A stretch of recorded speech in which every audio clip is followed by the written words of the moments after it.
We feel honored to have with us today the Honorable Defence Minister of India, Shri Rajnath Singh Ji. To motivate us with your inspiring ideas, we would request our Honorable Chief Guest, Shri Rajnath Singh Ji, to kindly share his esteemed views with everyone present here today and motivate them and encourage them to do better. Let's put our hands together to welcome our Honorable Chief Guest.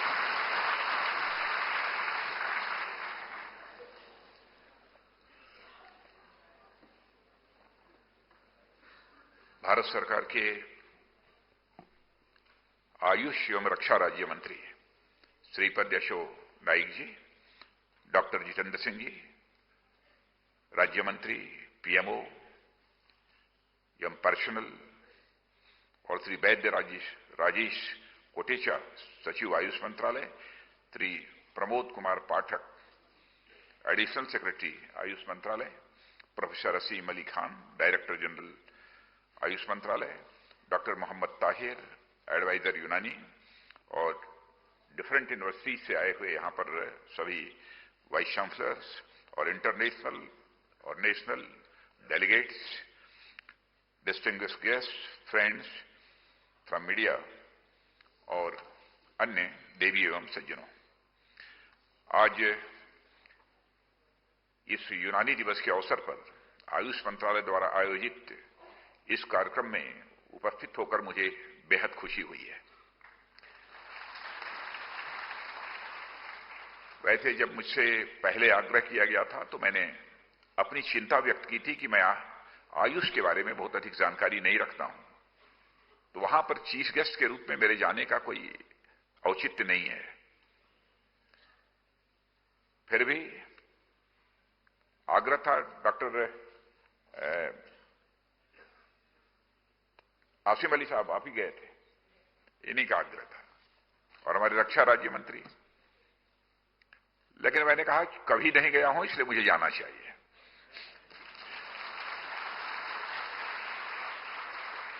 बहुत अधिक यदि हमारी जानकारी नहीं है तो ऐसे कार्यक्रमों में यदि मैं जाऊंगा तो निश्चित रूप से कुछ न कुछ जानकारी तो मुझे भी होगी। तो मैं आपको एडुकेट करने के लिए नहीं आया हूं, मैं खुद को एडुकेट करने के लिए भी यहां पर आया हूं।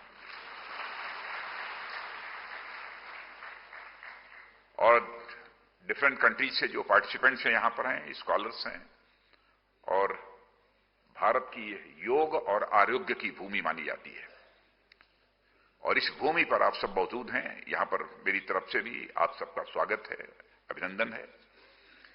और मैं आप सभी को यूनानी चिकित्सा पद्धति के महान फिजिशियन,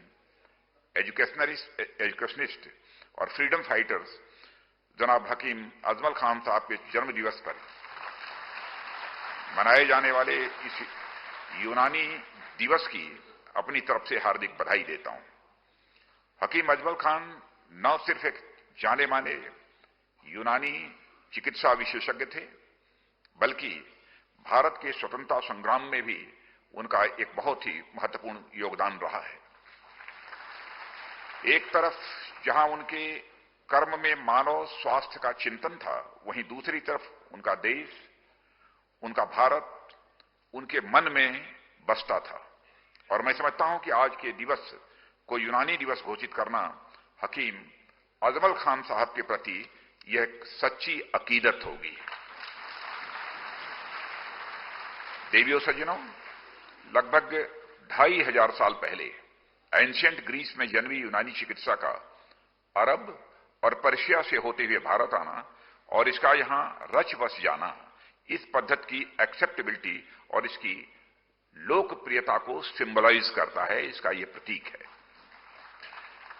आयुर्वेद व यूनानी चिकित्सा जहां इसकी तरह तरह की विधाएं हैं, तरह तरह के तरीके हैं, वहीं यह दोनों prevention is better than cure, जैसा कि हमारे आयुष मंत्री श्रीपद यशो नाइक जी ने कहा, इसके प्रिंसिपल, इसके सिद्धांत पर यह पूरी तरह से आधारित है। और इस प्रकार इसके मूल में शरीर के साथ साथ मन, वाणी और कर्म, जिसे मनसा, वाचा और कर्मणा कहते हैं, के सिद्धांत पर भी यह आधारित है। इस वजह से भी यूनानी चिकित्सा को भारत में एक मजबूत आधार प्राप्त हुआ है। हमारे देश में स्वास्थ्य और आरोग्य पर प्राचीन काल से ही विशेष बल दिया गया है और हमारे ऋषियों द्वारा भी यह कहा गया है कि आरोग्यम धन संपदा, यानी निरोग रहना मनुष्य के जीवन की यह सबसे बड़ी संपत्ति होती है। और आरोग्य को हमारे देश में इतना अधिक महत्व दिया गया है कि हमारी एंशिएंट विजडम में आरोग्य को मनुष्य का सबसे बड़ा भाग्य बतलाया गया है कि मनुष्य के जिंदगी की सबसे बड़ी उपलब्धि और मनुष्य के जिंदगी का सबसे बड़ा शानदार और चमकदार यदि कोई भाग्य यदि कहा जा सकता है तो आरोग्य रहना ही कहा जा सकता है। और आज भी आप अपने घर परिवार में कहीं न कहीं सुन ही लेते होंगे कि पहला सुख निरोगी काया। बोलचाल की भाषा में ग्रामीण क्षेत्रों में भी यह कहा जाता है कि पहला सुख निरोगी काया, यानी आपका स्वास्थ्य ही आपका यह पहला सुख है। और भारत का विजन हमेशा से ग्लोबल एवं ऑल इंक्लूसिव रहा है और हमारी प्रार्थना सर्वे भवन्तु सुखिनः, यानी सभी सुखी हों, सर्वे सन्तु निरामया, सभी निरोग हों, में ही लोगों के सुखमय जीवन की जो कामना की गई है उसमें भी निरामय अथवा निरोग को पहली आवश्यकता बतलाया गया है। इस तरह आप लोगों ने इस सेमिनार में चर्चा का जो विषय रखा है, मैं समझता हूं वो अपने में व्यापक उद्देश्यों में संपूर्ण विश्व के सुखमय जीवन की कामना का संदेश यह साथ लिए हुए है। और आने वाले समय में यूनानी चिकित्सा पद्धति की इसमें अहम भूमिका होगी, ऐसा मेरा विश्वास है। देवियों सज्जनों, इस कॉन्फ्रेंस की थीम यूनानी चिकित्सा के माध्यम से गुड हेल्थ और वेलबींग एक बहुत प्रासंगिक और आज के दौर के लिए यह बहुत ही एक आवश्यक विषय है। और यह संदेश और उद्देश्य आज यूनाइटेड नेशंस द्वारा दिया गया सस्टेनेबल डेवलपमेंट गोल 3 यानी good health and wellbeing for all के रूप में इंटरनेशनल कम्युनिटी के सामने है। और यह गोल रोगों को खत्म करने और साथ ही उपचार और स्वास्थ्य सेवाओं को बढ़ावा देने और इमर्जिंग हेल्थ इश्यूज को एड्रेस करने के साथ ही इन क्षेत्रों में इनोवेशन और रिसर्च को बढ़ावा देने के लिए भी पूरी तरह से कमिटेड है। और मैं समझता हूं कि यूनाइटेड नेशंस द्वारा मानव जीवन की बेहतरी के लिए निर्धारित किए गए जितने भी 17 गोल्स हैं, वो चाहे एजुकेशन हो या इकोनॉमिक ग्रोथ हो, इंफ्रास्ट्रक्चर हो या पीस एंड जस्टिस हो, इन सब में गुड हेल्थ एंड वेलबींग एक सेंट्रल गोल है। और इसमें कोई दो राय नहीं कि एक बेहतर और स्वस्थ जीवन के साथ ही एक बेहतर दुनिया की ओर कदम बढ़ा पाना संभव है। और साथियों, एक हेल्दी वर्ल्ड के लिए आवश्यक है कि हेल्थ के प्रति एक हॉलिस्टिक अप्रोच रखी जानी चाहिए। और हमारा शारीरिक स्वास्थ्य, मानसिक स्वास्थ्य, पर्यावरण, स्वच्छता और यहां तक कि सोसाइटी और अर्थव्यवस्था सब आपस में एक दूसरे से किसी न किसी प्रकार से यह जुड़े हुए हैं और हम इन्हें अलग अलग दृष्टि से नहीं देख सकते हैं। वर्ल्ड हेल्थ ऑर्गेनाइजेशन स्वयं स्वास्थ्य को कंप्लीट फिजिकल, मेंटल और सोशल वेलबींग के रूप में डिफाइन करता है। केवल बीमारियों से बचाव ही स्वास्थ्य नहीं है। इसलिए आज की आवश्यकता है कि हम स्वास्थ्य को मेंटल, इमोशनल और फिजिकल कंपोनेंट के साथ जोड़कर देखें। और हमारा देश चिकित्सा और उपचार पद्धतियों के संदर्भ में एक समृद्ध देश रहा है और आयुष की प्रत्येक प्रणाली, आयुर्वेद हो, चाहे योग हो, चाहे सिद्ध हो, चाहे होम्योपैथी, अपने इंटीग्रेटेड रूप में उसी हॉलिस्टिक अप्रोच के अनुसार बराबर काम करती हैं। और हम देख सकते हैं कि मानव स्वास्थ्य के लिए प्रचलित इन पद्धतियों में अनेक एलिमेंट्स कॉमन हैं। उदाहरण के लिए भारतीय और यूनानी परंपरा को ही देखें। आयुर्वेदिक परंपरा में मानव शरीर या पृथ्वी, अग्नि, जल, वायु और आकाश, यह कहा गया है 5 तत्वों को मिलाकर यह शरीर बना हुआ है। पंच तत्व यह रचित शरीर, यह हमारे यहां कहा गया है। और यूनानी में भी आकाश को छोड़कर माना गया है कि बाकी सभी तत्व शरीर के निर्माण में एक जिम्मेदार तत्व के रूप में अपनी भूमिका का निर्वाह करते हैं। और इसी तरह भारतीय परंपरा में प्रचलित वात, पित्त और कफ भी यूनानी के दम, बलगम, सफरा और सौदा की पद्धति के भी बहुत ही करीब हैं।